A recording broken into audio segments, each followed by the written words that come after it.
Et si tu continues à accepter des relations sans engagement, sans respect, sans amour véritable, alors oui, il y a de fortes chances que tu finisses complètement seul. Tu crois que c'est la vie qui est comme ça, tu crois que tu n'y peux rien, que quoi que tu fasses, rien ne changera, les choses ne bougeront pas. Et en plus de ça, tu vois peut-être tes amis s'épanouir dans leur relation et toi, tu te retrouves encore une fois dans cette situation où tout est flou, où tu n'as aucune idée de où les choses vont. Tu commences à te dire que peut-être tu vas finir absolument seul toute ta vie. Et ben, je vais te dire une chose, si tu n'arrêtes pas de faire certaines erreurs, si tu ne changes pas ça, effectivement, tu finiras peut-être seul. Alors je sais que c'est difficile à entendre, mais c'est la vérité. Le seul moment où tu vas te retrouver seul, c'est quand tu choisis d'ignorer les signaux. C'est quand tu choisis d'accepter moins que ce que tu mérites, mais surtout si tu n'es pas capable de prendre les bonnes décisions dès maintenant. Alors aujourd'hui, on va parler de ce sujet qui peut-être te terrifie.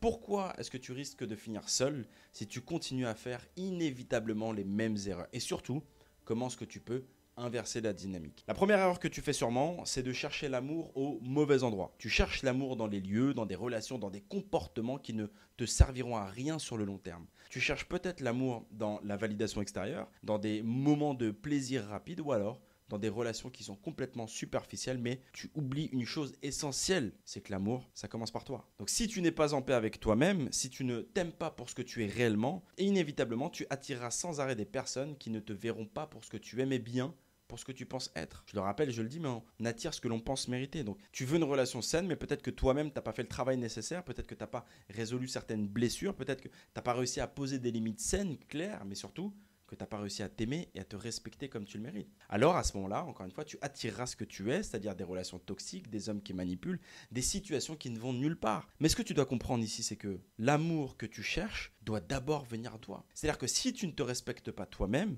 comment est-ce que tu veux que les autres te respectent en retour? Si tu restes dans une relation où tu n'es pas du tout épanoui, mais tu as simplement peur de rester seul, bah tu vas continuer à te battre pour un amour qui n'existe pas, alors que le véritable amour commence uniquement par toi. Donc la question que tu dois te poser ici, c'est est-ce que tu es prête à commencer par toi-même, à t'aimer avant de chercher un amour chez quelqu'un d'autre? La deuxième erreur ici que tu fais probablement, c'est que tu te contentes de moins que ce que tu mérites. Tu es censé être là et t'acceptes ça. Et à ce moment-là, il y a de fortes chances que tu te dises bah ouais, mais j'ai pas le choix. Je dois faire des compromis, je dois faire des concessions, je dois accepter des choses parce que je suis trop vieille, je suis trop difficile, je suis trop exigeante, etc. etc. Non, ça c'est complètement faux. Tu n'as pas besoin de faire avec, tu n'as pas besoin de t'abaisser à ce que à ce que tu ne dois pas accepter. Accepter moins que ce que tu mérites, c'est comme accepter d'être traité comme une option au lieu d'être choisi comme une priorité. Mais c'est ton rôle d'être choisi comme une priorité. Et tu sais pourquoi tu te contentes probablement du moins? Tout simplement peut-être parce que tu n'as pas appris à te respecter suffisamment, à poser des limites, à te dire je mérite mieux. Et si tu continues à accepter des relations sans engagement, sans respect, sans amour véritable, alors oui, il y a de fortes chances que tu finisses complètement seul. Mais encore une fois, surtout seul avec toi-même. Parce que tu n'es pas en train de construire une relation saine à ce moment-là, tu es en train de t'épuiser à essayer de coller les morceaux cassés. Ce que tu dois comprendre ici, c'est que tu ne dois pas accepter ce qui ne te nourrit pas. Tu ne dois pas accepter ce qui ne te respecte pas. Si tu veux une relation de qualité, commence par avoir cette même exigence avec la relation la plus importante de toutes, à savoir celle avec toi-même. Je te donne un exemple très concret qui peut-être te parlera, mais un homme qui ne te montre pas d'engagement, un homme qui joue avec tes émotions, un homme qui te laisse dans l'incertitude, on est d'accord pour dire que c'est pas cool. Mais si toi tu restes parce que tu penses que tu n'as pas mieux, que tu ne peux pas avoir mieux, alors à chaque fois que tu acceptes, tu te rapproches un peu plus de la solitude, mais aussi, à force de t'accrocher à ce qui ne te fait pas grandir, eh bien tu creuses ta tombe, tu creuses un peu ta tombe émotionnelle. La troisième raison ici, c'est que la solitude est peut-être quelque chose qui te fait peur. Terriblement peur, j'ai envie de dire. Tu sais, la réalité, c'est que la plupart des gens qui finissent seuls, c'est simplement parce qu'ils ont une peur immense de la solitude. Ce qui est un peu paradoxal, tu me diras, mais c'est cette peur, en fait, qui va les empêcher de prendre des décisions saines pour leur avenir. C'est parce qu'ils ont peur, justement, de lâcher quelque chose de mauvais, simplement parce qu'ils ont peur du vide. Sans comprendre que ce vide, en réalité, c'est justement le point de rupture où tout peut basculer, où la magie peut opérer. La peur de se retrouver seul, c'est l'une des raisons les plus puissantes qui te garde coincé dans des relations qui ne te servent pas. Et c'est justement cette peur qui t'empêche de dire non. Ce n'est pas ce que je veux pour ma vie. Mais laisse-moi te dire une chose, sincèrement, la solitude, en réalité, c'est pas une fin, c'est un début. Alors peut-être qu'aujourd'hui tu le vois pas de cette manière, mais c'est dans cette solitude que tu peux enfin te retrouver, te reconstruire, te reconnecter à qui tu es. Et c'est là que tu vas véritablement voir ta vraie valeur, ta vraie force. Si tu es prête à embrasser ce vide, je te garantis que tu ne seras jamais réellement seul. Et peut-être qu'aujourd'hui tu restes dans une relation qui te fait souffrir simplement pour éviter d'être seul.